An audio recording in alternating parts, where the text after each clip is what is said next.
Bonjour, bienvenue au Palais Abbatial de Saint-Hubert pour une exposition autour du thème de l'artisanat d'art. L'artisan d'art, il peut être bien des choses, créateur, évidemment innovateur, jeune talent, éco-citoyen aussi. Qu'est-ce que ça peut bien vouloir dire?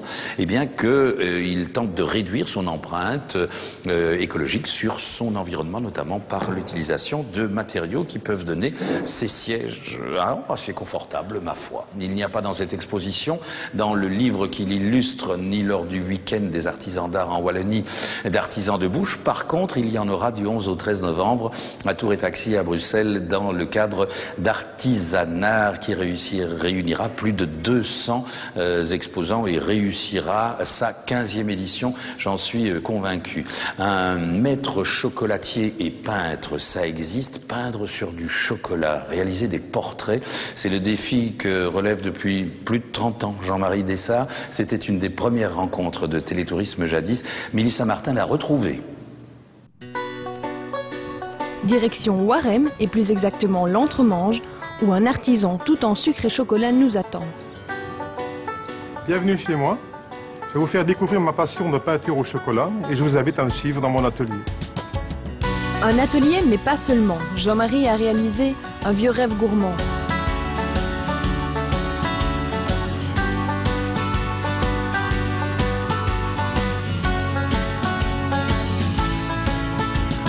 J'ai créé mon petit musée, mini-musée, avec toutes les pièces que j'ai récoltées pendant plus de 20 ans sur l'histoire de l'alimentation, que ce soit sur le café, la bière, le chocolat, les biscuits, tout ce qui a fait le patrimoine gourmand de notre pays.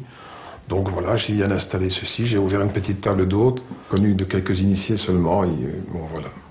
Je suis donc professeur à l'école d'hôtellerie de Liège, toujours intéressé par l'ornementation culinaire, la décoration au sens large, et plus particulièrement pour les sucreries et le chocolat. J'ai commencé à peindre mes enfants et puis que je suis passionné un peu de cinéma, j'ai fait quelques portraits de personnalités du cinéma ou de la chanson pour leur remettre leur portrait en chocolat, avoir un petit souvenir de la Belgique, autre que des pralines ou des choses qui se mangent. Pour moi, celui-là, ils pouvaient le conserver longtemps. Au début, c'était très difficile, des petits détails auxquels on ne pense pas, ne serait-ce que les premiers portraits, les abeilles venaient les manger. Donc il a fallu trouver quelque chose, mettre un vernis pour empêcher une fois que le portrait était fait. Donc maintenant je vais fondre le chocolat au bain-marie. J'utilise principalement du chocolat noir parce que ça me permet au niveau des teintes d'avoir un maximum de foncé. Il faut considérer qu'on utilise à peu près 1,5 kg de sucre et plus ou moins 50 grammes de chocolat, ce qui est quand même relativement peu par rapport à ce qu'on pourrait imaginer. Ce n'est pas une sculpture mais bien une peinture. Je voulais aussi montrer que la pâte de sucre utilisée, donc voilà, c'est ce genre de préparation qui est faite avec du sucre impalpable, de l'amidon, de la gomme adragante et de l'eau. Cette pâte de sucre est étendue sur un support en bois. Donc après séchage, le sucre est poncé et les différentes teintes que vous voyez, donc c'est le chocolat qui est plus ou moins dilué pour avoir les différentes teintes que j'ai besoin pour faire les portraits. Voilà, donc maintenant le chocolat est prêt avec un petit additif pour faciliter la peinture. Mais ça, c'est le petit secret de fabrication dont je ne parlerai pas trop. Je démarre au départ avec un léger crayonné, comme vous pouvez voir, le support, et ça dure 6-7 heures. Échelonné sur plusieurs journées, parce qu'il y a nécessairement un temps de séchage entre toutes les opérations. L'étape suivante, on peut commencer à ombrer un peu plus fort, puisque les premières parties sont déjà séchées.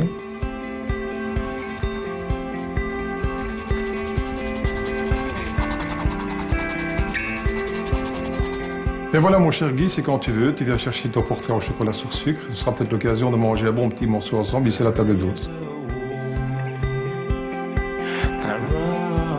Le portrait que j'ai réalisé de Coluche, j'ai demandé à ce que les personnalités le signent pour l'offrir au Resto du Cœur. Ils vont mettre cela en vente pour l'œuvre, bien évidemment. Il faut savoir que le Musée international des sucreries de Montélimar vient d'acquérir 10 portraits pour faire une salle rien que sur les portraits en chocolat.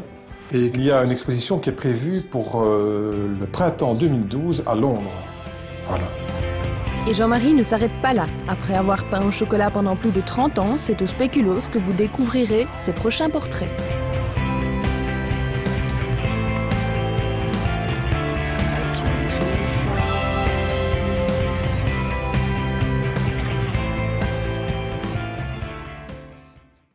Merci pour l'invitation, c'est promis, j'arrive Jean-Marie.